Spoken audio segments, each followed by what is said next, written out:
সবার কাছে প্রিয় হতে গিয়ে কখন যে নিজের কাছে অপ্রিয় হয়ে উঠেছি বুঝতেই পারিনি।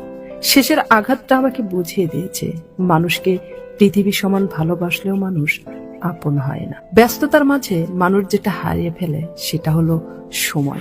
ক্লান্ত হলে মানুষ যেটা হারিয়ে ফেলে সেটা হলো শক্তি।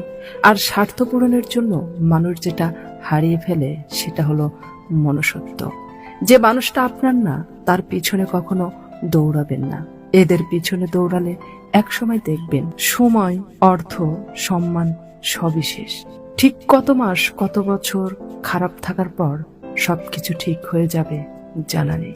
হুমায়ুন আহমেদ বলেছিলেন, প্রত্যেক ভালোবাসায় দুইজন সুখী হলেও তৃতীয় একজন অবশ্যই কষ্ট পাবে। এটাই হয়তো প্রকৃতির নিয়ম। পৃথিবীতে সবচেয়ে সুন্দর অনুভূতি হলো আপনি রবের কাছে কিছু চেয়েছেন আর তা পেয়ে গেছেন। যেখান থেকে আপনাকে বিয়োগ করা হবে সেখানে আর নিজেকে যোগ করার চেষ্টা করবেন না, কারণ বিয়োগ স্থানে আপনি যোগ হলেও আপনার মূল্য সেখানে শূন্য।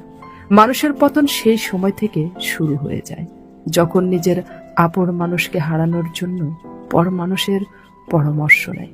মাঝে মাঝে কঠিন পরিস্থিতির সম্মুখীন হওয়া ভালো। বিশ্বাসঘাতক, স্বার্থপর মানুষগুলো চেনা যায়।